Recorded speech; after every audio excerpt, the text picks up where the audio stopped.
مامۆستاجیان ئەمن لە کاتی نوێژدا يعني الحمد لله شو نوێژێ دەکەم ذکر دەکەم يعني والله مامۆستا کوی هەر دەستم لە خەو ڕاسەن ئەم ذکر دەکەم شو نوێژی خۆم بەڕێکی دەکەم نوێژەکانیشم کوی مەلا تەواو بیتن جوابی مەلاش دەدەمەوە پاشان ڕاسەن دەبی نوێژەکانم هەر پێنج فەرزە لە کاتی خۆی بی نابی یەک دەقە تاخیر بێت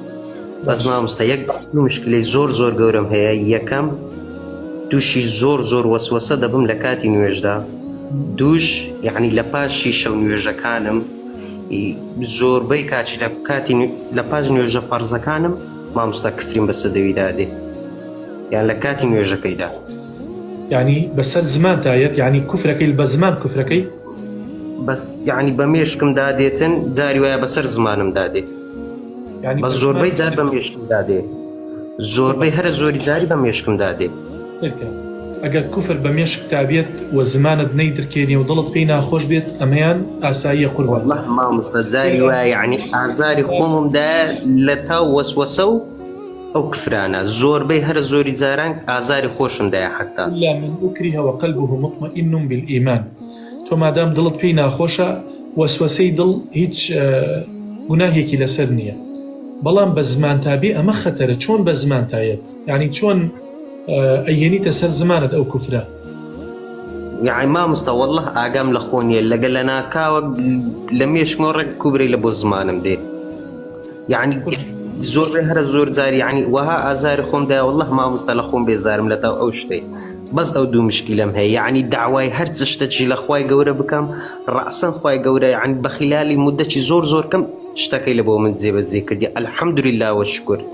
زۆر لە خوای گەورەش دەترسێم سوپاس بۆ خودای من وازانم ئەمە فترێکی زەمەنیە تێپەڕێت باشە تێپەڕێ بەڵام بۆ ئەوەی لە ئەم وەسوەسەی ڕزگارت بێ زۆر بڵێ ئەستەغفر الله وأتوب إليه ئەستەغفر الله وأتوب إليه ئەستەغفر الله وأتوب إليه زۆر ئەم دوعایە بکە و لە سوژدەشا زۆر دوعاکە بڵێ خوایە داوا لە یەکەم دڵم مطمئینکە ئەو کوفرانە بەسەر دڵمانەیە جارێکی تر من لەو جۆرە وەسوەسانە بە دوور بم زۆر داوا ئیلحاحکە لە خوای پەروەردگار ڕزگارت کات یەقینت بێ ڕزگارت بێت و ئێمەش دوعای خێرت بۆ ئەکەین و هەوڵدا ئەو وەسوەسەی کەوا لە نوێژەکەشا بۆ دروستە بێ